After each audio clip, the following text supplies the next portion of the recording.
കാസർഗോഡ് പൂച്ചക്കാട് കൊലപാതകം പ്രതികളെ കസ്റ്റഡിയിൽ വിട്ടുകിട്ടണമെന്ന അന്വേഷണ സംഘത്തിന്റെ ഹർജി കോടതി തള്ളി.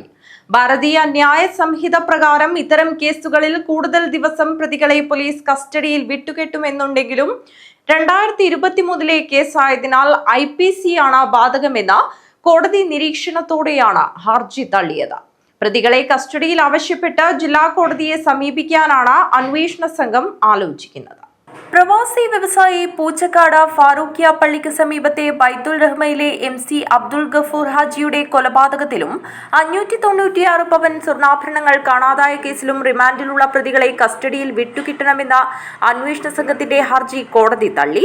കൂടുതൽ തെളിവെടുപ്പിനായി പ്രതികളായ ഉദുമ മാങ്ങാട് കൂളിക്കുന്നിലെ മന്ത്രവാദിനി ജിന്നുമ്മ എന്ന ഷമീന, ഭർത്താവ് ഉളിയത്തടുക്ക നാഷണൽ നഗർ തുരുത്തി സ്വദേശി ബാരാമീത്തൽ, മാങ്ങാട് ബൈത്തുൽ ഫാത്തിമയിലെ TM ഉബൈസ്, മുക്കോട് ജിലാനി നഗറിലെ താമസക്കാരി പൂച്ചക്കാട്ടെ PM അസ്നിഫ, മധൂർ കൊല്ലിയിലെ ആയിഷ എന്നിവരെ കസ്റ്റഡിയിൽ വിട്ടുകിട്ടണമെന്ന് ആവശ്യപ്പെട്ട് അന്വേഷണ സംഘം Hosdurg judicial first class magistrate കോടതിയിൽ നൽകിയ ഹർജിയാണ് തള്ളിയത്.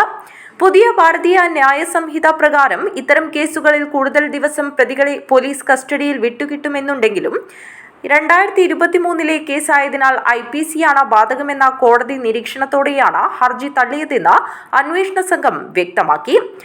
നേരത്തെ 3 ദിവസത്തേക്ക് മാത്രമാണ് കോടതി കസ്റ്റഡി അനുവദിച്ചിരുന്നത്. കൂടുതൽ തെളിവെടുപ്പിന് പ്രതികളെ വിട്ടുകിട്ടാൻ ജില്ലാ കോടതിയെ സമീപിക്കാനാണ് പ്രത്യേക അന്വേഷണ സംഘം ആലോചിക്കുന്നത്. ഇതിനിടെ പ്രതികൾ സമർപ്പിച്ച ജാമ്യാപേക്ഷ ജനുവരി 4 പരിഗണിക്കുന്നതിനായി മാറ്റി.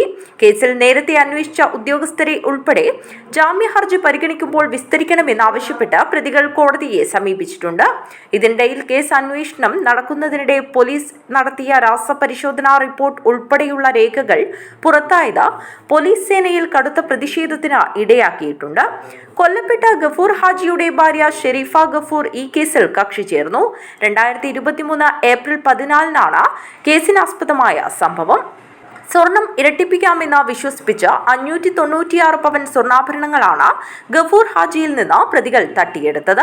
തട്ടിപ്പ് തിരിച്ചറിഞ്ഞ ഗഫൂർ ഹാജി സ്വർണം തിരിച്ച് ചോദിച്ചതോടെയാണ് അരുംകൊല ആസൂത്രണം ചെയ്തത്.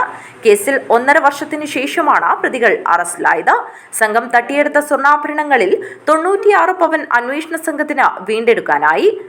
DCRB DYSP KJ ജോൺസന്റെ നേതൃത്വത്തിലുള്ള പ്രത്യേക സംഘമാണ് കേസ് അന്വേഷിക്കുന്നത്. News bureau, Kanhangad.